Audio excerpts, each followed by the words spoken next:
Sa unang pagbasa, si propeta, isa tong propeta ha? Wasan mo naminaw, no? Klaro kayo. Kinsay nakahibaw, kinsa tong propetaha ang naas unang pagbasa. Ang nakatag-an malangit, si propeta Elias. Gidumta na ni siya sa hari sa Israel, gilutos niya, naghuwaw pa gito, way pagkaon, mibakta siya, porting inita, naluya niya, wa na say suportas mga tao, gipangita siya aron patyon, ngita siya kataguan. Mautong gikapoy naman kay siya, wa pagikaon, niingon na lang siya, patya na lang ko Ginoo. Di ba doon ay panahon kanang wa na kay pagkaon, awayon pagyud ka, daog-daogon pagyud, niya wa pa jud kay trabaho, unsa may imong isultis Ginoo? Parehasad ni Elias, patya na lang ko. Mao bitaw karon daghan kayong mga tao nga naghikog, malabibisan gani mga batan-on, kay ngano man nibati sila nga wa nay bili ang ilang kinabuhi. Patya na lang ko. Mautong niduol ang anghel og gipakaon siya og gipainom atong tubig. Og hangtod na baskog siya nakabiyahe. Kinahanglanon kaayo ang pagkaon sa atong panaw. Pero matud pas mga doctors, labi nas mga dietitian, nutritionist, kinahanglang pilio nato ang pagkaon. Dili tanang pagkaon makaayo. Naasay pagkaon nga makadaot.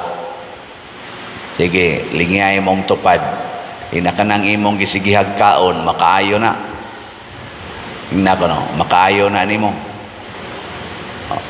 Ito, kanang gisigihan nimo rog inom, makaayo na nimo. Sige. Og si Kristo mi offer ang pagkaon nga makahatag og kinabuhi nga dayon, kanang di na jud ka mamatay, kana mao'y pili ang klasihas pagkaon. Kay dunay pagkaon dinis kalibutan or hapit tanang pagkaon sa kalibutan makapatay, dili makabuhi. Usa ra gyud ka pagkaon ang makahatag og kinabuhi nga way katapusan. Unsa man ang pagkauna? Matod pa ni Kristo, ako, ang akong unod, maoy makahatag og kinabuhing way katapusan. Kanang ubang pagkaon, pulos gina makamatay. So ay namurog kaon. Nya kanang inyong budget sa pagkaon, ipalit nag-slot. Unsaman? Okay o dili? Anak ko no be o anak? Ayaw na mo kaon ba? Gikan karon hangtod mo moabot sa langit.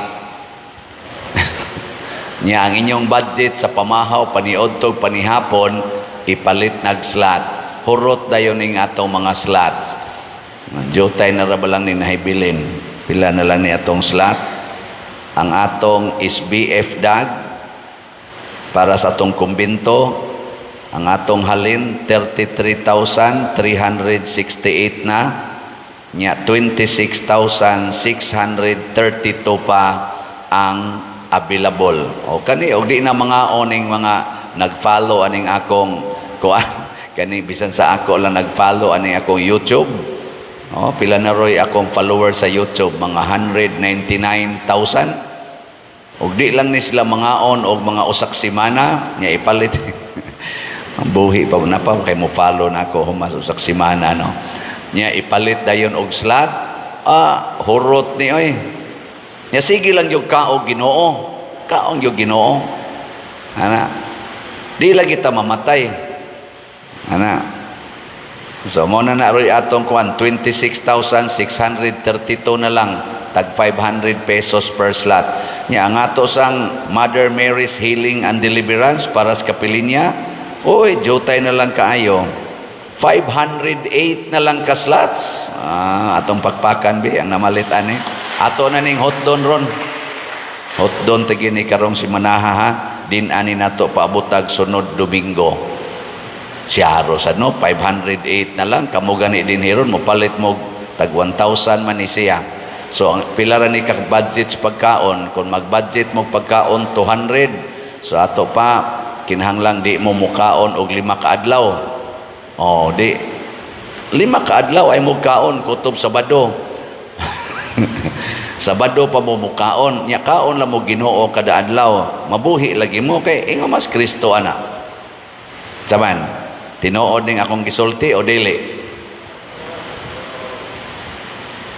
Si Kristo 40 ka adlaw, 40 ka gabi wa mo kaon. Buhi kay ngadto matud pa niya, ang tao dili mabuhi sa pan lamang kundili sa matag pulong sa Dios. So si Kristo ningon siya, ako maong pan.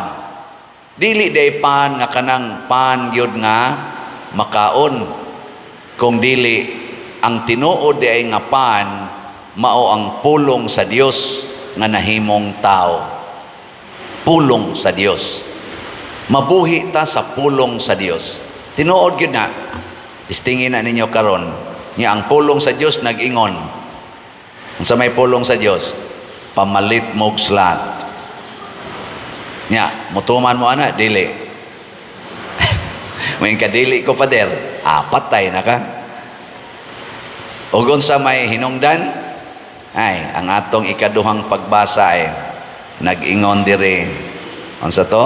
Ayaw ninyo pasuka ang Espiritu Santo. Nya unsa may makasuko sa Espiritu Santo? Matod pa diri, biyain ninyo ang tanang kayugot, kapungot o kasuko. Ayaw na kamo pag siningkahay o pag insultuhay. Hikalimti ang bisan unsang kaligot-got. Hinunua, pagkaluy-anay kamo o pagbaton o malumong kasing-kasing alang sa usag-usa. Pag pinasayloay kamo. Kaning pagkaluy-anay, di mo maluoy sa atong kumbinto nga napay bayro nun. Maluoy mo, dili. Kusga. Unya, wa may laing makasumpo ana, wa may makasulbad ana kung dili ang pagpalit og slot. Di ba? Tag 500 pesos ra na palitin ninyo og slot. Mga igsoon, ang tinuod gyud nga gipasabot ni Kristo nga ang pulong sa Dios atong sundon. Og ang pulong sa Dios nagtudlo nato unsaon pagpakigrelasyon sa usag-usa.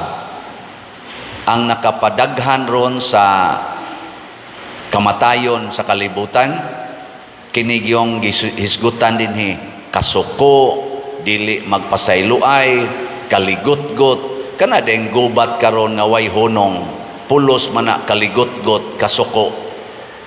Di ba?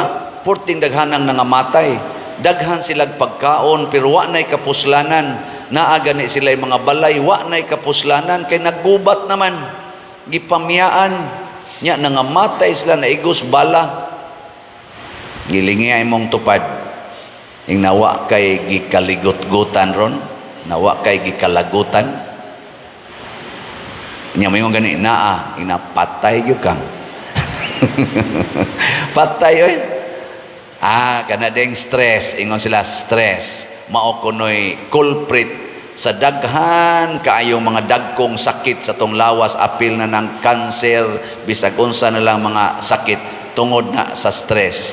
Unsa man gyud makapastress? Ang mga bugat nga pagbati, kana bang hurts nga imong gipangtaguan dihas imong kasing-kasing, wa malimpyuhi. Ngano man kay di man mo pasaylo, nya ang pulong sa Ginoo nagingon man, pasayloag kapituan kapito. Di na siya. Muna ang kamatayon nga gihisgutan sa Ginoo dinhi, dili ning kamatayon nato. Kay kung kini pang kamatayon nato mo'y gihisgutan si Kristo dili unta mamatay sa cross, si San Pedro Calungsod dili unta mamatay, ang ato mga santos, mga batanon kayo, sama nilang centuries of the child Jesus, dili unta na mga matay nga batanon pa. Ang kamatayon nga gihisgutan ni Kristo, mga igsuon, mao gyud ang impyerno. Og inyo nang basahon sa Revelation chapter 20, kanang linaw nga kalayo nga gitawag og impyerno nato, gitawag na siyag ikaduhang kamatayon, ug mao na ginay tinuod nga kamatayon. Nya unsaon nato paglikay sa tinuod nga kamatayon? Sunda ang pulong sa Ginoo. Supaka ang pulong sa Ginoo, mamatay dayon ka. Unsaon man pag-ila nga padung nas impyerno ang tao, gilingi ako na imong tupad. Usab, ing naasa ka karon padung, impyerno o langit? Okay. Gusto mo nga ako mong sultihan sa pipila ka mga timaan? Ako naman yung gisultis una, pero ako lang balik-balikon. Mga pipila ka timaan nga ang tao padung nas impyerno? Gusto mo mahibaw? Ha? Review na lang ni. Ang unag yung timaan sa tao nga padung nas impyerno, sa man, bugat ug naong. Bugat bagnaong. Nga na? Bisag mo simba na sila. Mana na sila. Bugat kina sila gnaong. Nga ikaduha, timaan sa tao nga padong sa impyerno, dali kay masuko. Parihaning nagwali. Dali kay masuko. Gamay lang bikil, biyaw-yaw dayong suko, dayo na. Nya dugay maulian. Dali masuko, dugay maulian. Ang sawan, wa mo maapilan eh. Ano na, patay na ka diya. Ano na, ikatulo. Pero naidaghan ha, kanilang ikatulo. O para nako, daghan kay dinhi ang naigo. Ang tao nga padong sa impyerno, hadlok, mamatay. Oh, giling nga imong tupad. Yung naon sa man ka, hadlok ka mamatay.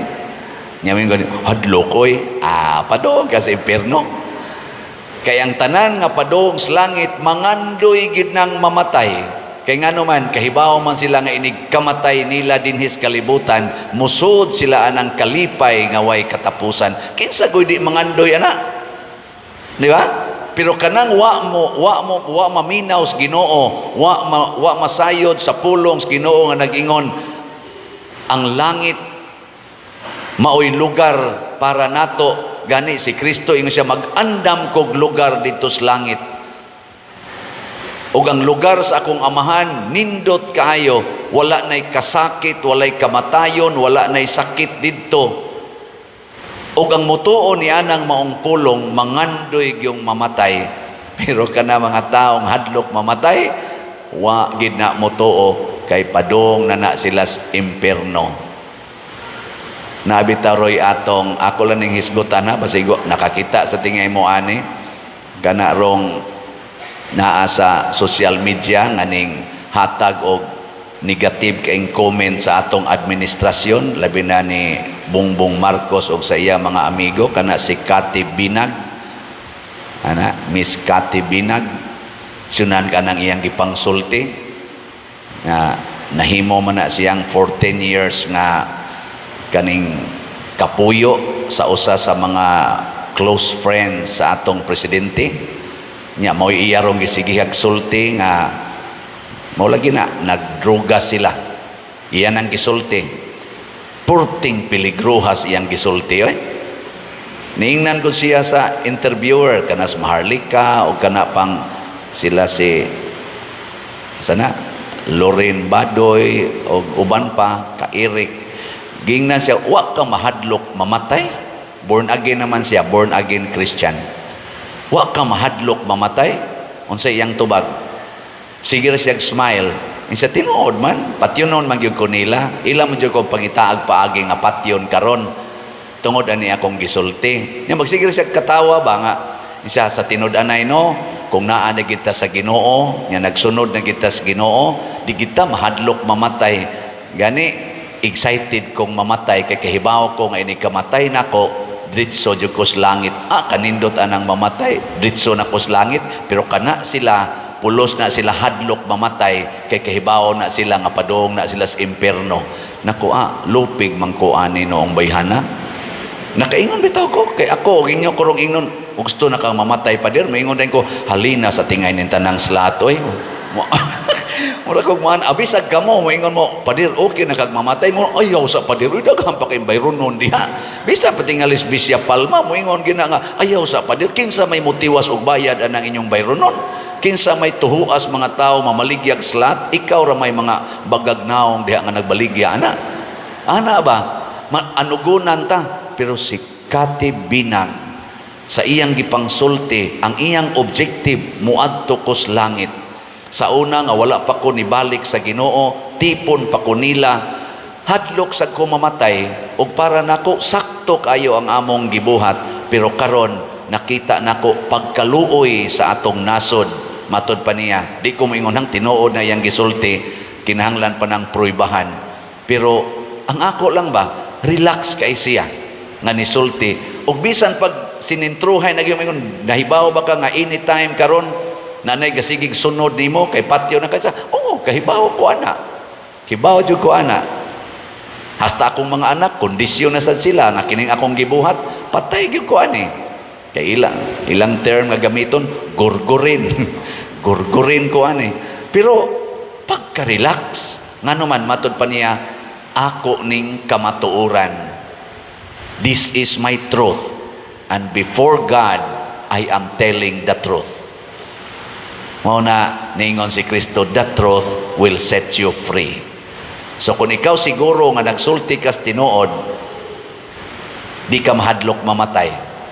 Pero bakakon kay ka, hadlok jud ka mamatay, kay padung mangkas impierno.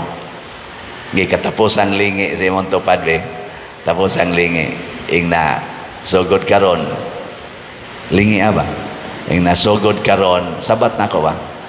Sugod karon, pwede na ko nimong patyon. Ingna ka na. Ingna, na di na jud ko masuko, bisag imo pa kong patyon. Nindota na no? Ay, uban ay gakusmod lang mga naong. Tagi na, nindog na ta.